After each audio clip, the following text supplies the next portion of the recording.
Hey, Marcus. So, we've been tracking this, right? This whole thing with AI evidence in the courts? Oh, absolutely, Marilyn. And I keep coming back to that 22 cents figure, Like Kalshi, the betting market, is saying Capital thinks federal courts won't adopt rules for AI evidence before October. 22 cents.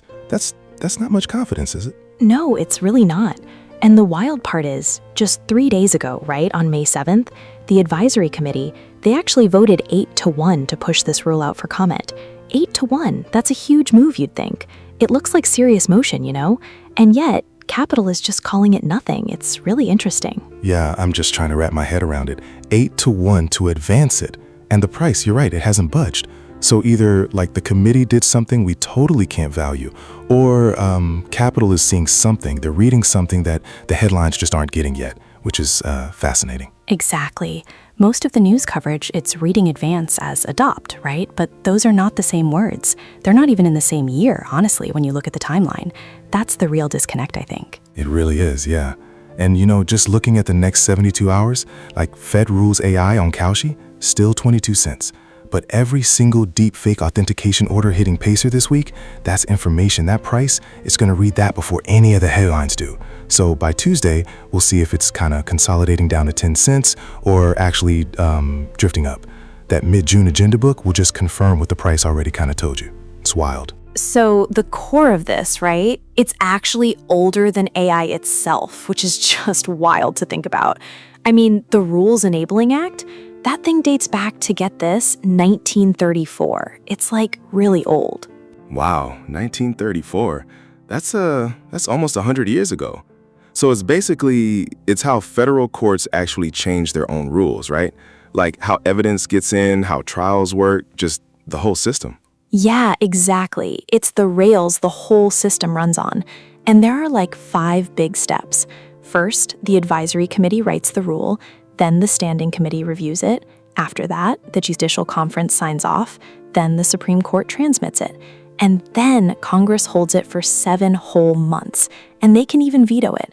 Only then, and I mean only then, on December 1st of whatever year, does that rule actually take effect. It's just so drawn out. Okay, so when you lay it out like that, it makes so much more sense why that May 7th vote just couldn't possibly produce an October rule. The math it doesn't work, does it? No, it totally doesn't. I mean, the absolute earliest, plausible effective date for what the advisory committee just voted out is December 1, 2027. We're talking 19 months from now. So when that Kalshi contract resolves on October 31st, 2026, no version of the standard cadence even has the rule reaching adoption. The Capital price, it's reading the calendar, It's not actually reading the substance of the rule. It's just looking at the process. Okay, so the really crucial bit here, we gotta dig into what our existing Rule 901 actually does. Because, Marcus, the chasm between that and what AI totally requires, that's the whole problem we're facing, Rule 901, that's our authentication rule. It's about making sure evidence is real. What was it built for? Yeah, exactly. It was completely designed for a world where, a human being could step up and vouch for a piece of evidence. Picture a bank teller on the stand saying, yes, that's the robbery video I witnessed. The authentication, it roots itself in someone's perception of a real event. But AI, oh man, it just breaks that concept on both ends. Both ends? How so? Well, think about it. First, there might not even be an underlying event for someone to have perceived. A deepfake just conjures one out of nothing, right? And then on the flip side, there's just no human sense, no matter how hard you look, that can really disprove a sufficiently good synthetic. Looking closer, it doesn't help at all. The rule, it's essentially asking the wrong question for this new digital reality. Yeah, that's a real problem. And what about Judge Jesse Furman chairing the advisory committee? Didn't he have some strong words or maybe not so strong words? Oh, totally. Before that May 7th vote, he said on the record, the committee was agnostic about whether the rule should ultimately get final approval. Agnostic, Marcus. That's just not the language you use if you're trying to, ship a product. That's the language you use if you're protecting a record. It's a huge distinction. Right. So Daniel Capra, the reporter, super serious legal scholar, he's actually framed the existing rules as mother soil. Any new AI rule, it just has to grow from that ground, not get bolted onto it. That makes sense from a traditional legal perspective. Oh, the vocabulary is the absolute giveaway, Marcus. Mother soil, agnostic. These are people whose vocational pride, it really depends on not being moved by panic. They have this entire epistemology around procedural integrity. You know, this idea that a rule's authority comes from how carefully it was made, not how quickly. And I just think that's super important to remember. There's a useful comparison here, isn't there? Like, imagine a really careful cartographer surveying a coastline that's eroding faster than their survey can even move. Yeah, exactly. The cartographer delivers a real map, accurate and defensible. But by the time it's done, the coastline has changed. The cartographer isn't wrong about cartography. The map itself is good. The question, though, is whether you were asking for a map or really asking for a coastline. Wow, so the map has integrity, but it's not really fit for purpose anymore. Exactly. And this is where I want to push, because the framing in most coverage and what the committee says about itself is that the slowness preserves integrity, procedural integrity. And that's like mechanically true. The rule that comes out of this pipeline will be more carefully made. But there's a hidden assumption in the word integrity that just doesn't hold up, I think. What's that assumption? That integrity is preserved during the wait. That integrity is somehow preserved during the wait, you know? That what the rule will eventually govern is the same world the rule was drafted in. But while we're sitting here, Marcus, federal trial courts are ruling on deepfake authentication challenges every single week. Those rulings, they're what the advisory committee studies to calibrate its draft. So those real-time rulings are essentially feeding into the rule that's being drafted. That's a pretty dynamic feedback loop. It totally is. So the rule that arrives in 2027 isn't going to be some clean theoretical product of careful deliberation. No, it's going to be a rule totally shaped by whatever case law accumulated under Rule 901 during the waiting period. The integrity of the process and the integrity of the substance are just two completely different things. And the longer the procedure takes, Marcus, the further they drift apart.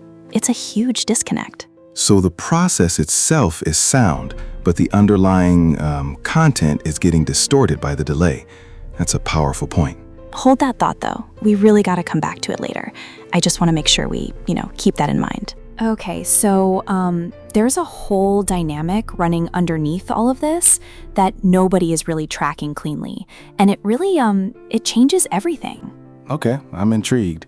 What's underneath it all? Well, the advisory committee, right? They're studying trial court orders to calibrate Rule 707. We've established that. But who is actually writing those trial court orders?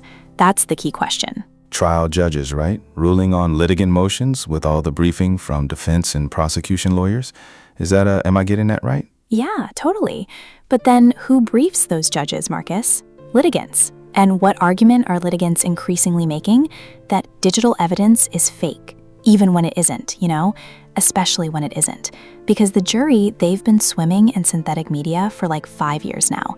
And the lawyer just knows the jury will at least entertain the possibility. Pew has 52% of Americans more concerned than excited about AI. Reuters has 39% globally avoiding the news because they just can't tell what's real. That public posture, it's a courtroom asset. Lawyers are totally deploying it. So the trial court orders that the advisory committee is using as raw material are essentially responses to this widespread, household level distrust? Exactly, they totally are. The household generated the strategy. The strategy generated the case law. The case law then calibrates the rule, and the rule will eventually govern the next round of cases the household watches. It's a complete closed loop.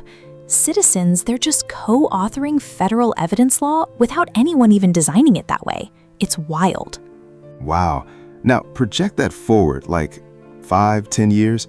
By 2027, when Rule 707 actually lands, what does that even look like? Because it sounds like things are already shifting outside the formal process. They totally are. California, New York, Louisiana, they've already written state-level evidentiary statutes. Federal circuits have built up case law under the existing Rule 901. And this is the kicker. Look at what happened just this past week in two completely different jurisdictions, the exact same pattern. It's like, whoa. Oh, really? Tell me more. What kind of pattern are we talking about? We're seeing situations where formal verification bodies produce an outcome, but then the political branches find that outcome insufficient, so a parallel verification structure gets constituted on top of it, not replacing the first, mind you, just supplementing. It's a huge shift. Okay, so this parallel verification, tell me about these specific examples. I'm just trying to visualize it. So, May 8th, Utah Supreme Court Justice Diana Hagan resigns. The State Judicial Conduct Commission had dismissed an ethics complaint against her, right? Standard verification body produced its outcome. But the governor, Senate President, House Speaker, and Chief Justice, they said insufficient. Independent investigation, parallel track. And same window, I recall Mitsotakis announced the Greek constitutional revision. Right. An article saying AI must serve individual freedom and social well-being. Greece already has AI regulations, but the Constitution doesn't replace them. It sits underneath them as a sovereign layer. The pattern is identical. Where a formal verification body's outcome is found insufficient, a parallel verification structure gets constituted on top of it, not replacing, supplementing. So it's state legislatures on top of federal rulemaking, Utah's branches on top of its own conduct commission, Greek constitutional revision on top of ordinary regulation. This is all about parallel verification. Exactly. When Rule 707 finally lands, it's not arriving in an empty room. It's arriving in a room where supplementary verification has been built across 3 scales: state law, cross-branch coordination, and constitutional sovereignty. The federal rule becomes a reference document, Marcus, not a binding floor. The operational authority, it's migrating ahead of the procedural authority, you know? So the operational authority is migrating ahead of the procedural authority. That's a really deep thought. And here's the question I'll leave hanging, Marcus, because it just changes how I read everything else. What if the advisory committee actually knows this? What if that agnostic posture isn't really, humility about what's right? What if it's actually recognition that they're writing a rule for a world that has already written its own rules in their absence? And the rule's job, by the time it lands, is to retroactively validate what's operational, not to set the standard. What if Furman's caution isn't preserving doctrinal purity, but actually preventing the system from, embarrassing itself by claiming authority it no longer has? That's a heavier read, Marilyn. That's a much heavier read. It's the read the data implies, It really is. So I really want to put some pressure on the central claim here, because most analysts, they just don't. The claim is the rulemaking pipeline's slowness actually preserves the integrity of the eventual rule. That's Furman's posture, right? It's the architecture the Rules Enabling Act encodes. It's the bet capital is making at 22 cents. And the strongest version of that argument, it's got real teeth. A rule rushed through 6 months on AI evidence, written under panic, before public comment. That could compound harm for decades. So the pipeline absorbs short-term cost to prevent long-term entrenchment of a bad rule. It's the trade, slow integrity over fast error. That's the Steelman argument, Marcus, and I'll grant most of it. But here's where it doesn't survive intact. The harm during the wait isn't just deadweight loss. The harm during the wait actually shapes the rule. Those trial court orders accumulating right now under Rule 901, they're exactly what the advisory Tomei is using as raw material for Rule 707. So the rule that arrives in 2027 isn't some clean theoretical product. It's a rule whose substance has been written by the harm itself. Wow, that's a much tighter version of what we said earlier about the drift between procedural and substantive integrity. Yeah, it's tighter because it just forces the question. Which integrity does the slowness really preserve? Procedural integrity? Yes, the rule will have moved through the pipeline cleanly. Doctrinal integrity? That's a separate claim. The doctrine is being built in real time by the cases that the weight creates. By the time the doctrine has integrity, it has the shape of the weight baked into it. They've decoupled, Marcus. They just have. So the procedural integrity holds, but the substantive claim, it doesn't really. They've just totally come apart. Exactly. And here's the diagnostic. Look at the parallel contract, the European hantavirus contract. 12 cents in the order book, 75% in the narrative, ECDC said very low risk. The narrative panicked. Same pattern, different domain. Capital prices institutional pace. Narrative prices popular distress. They're not competing claims about the same thing, you know? They're measurements of two different things, both correct, both incomplete. So when Capital reads 22 cents on the AI rules, it isn't saying the rule won't pass the way the narrative is hearing it. It's saying the procedure won't conclude, which is a much narrower, much more measurable claim. Right, and the narrative isn't wrong to be alarmed. The narrative is reading harm. Capital is reading procedure. Both readings are true. The mistake is collapsing them into one variable. There's just no single number that captures both. Which means the question isn't whether to trust the price or trust the narrative. It's whether you understand which thing each one is measuring. Okay, so here's what to do with all of this for anyone who's, really tracking. The Standing Committee meets in mid-June. The agenda book drops about 10 days before. So watch what shows up next to Rule 707, forwarded for advancement, deferred, withdrawn. Then watch the contract price for 30 days. If it compresses to 10 cents or below, the procedure is on rails. If it stays at 22 or rises, something has broken in the standard cadence. The federal pipeline is no longer the locus. But that's only half the watch, Marcus. The price tells you about the procedure. It doesn't tell you about the doctrine. To track the doctrine, you gotta watch the trial courts, those rulings on deepfake authentication that are stacking up right now under Rule 901. Those are what the rule is being made of in real time, while the advisory committee waits. Wow. So it's like two different data streams, two different things to pay attention to. And here's the thing I just cannot stop seeing, Marcus. Every household watching a video and asking, is this real? Every person clicking past a story they suspect is synthetic is, without knowing it, a co-author of the federal rule of evidence that arrives in late 2027. The distrust generates the strategy that generates the case law that calibrates the rule. The rule, when it lands, will have been shaped by people who never read a docket entry in their lives. So everyday citizens are literally shaping federal law without even realizing it? That's pretty profound. It's absolutely profound. The advisory committee, they think it's writing the rule. It isn't. It's transcribing it. The pen is in 50 million hands.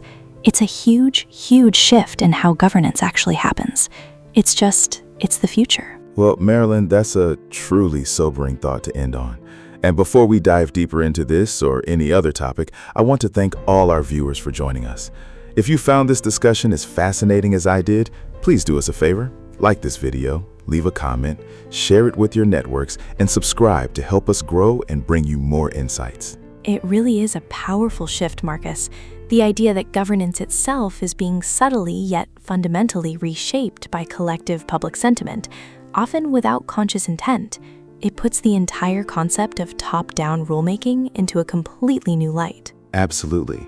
So we're left with this image of formal legal structures trying to map a coastline that's already been redrawn by the currents of public experience and technological change.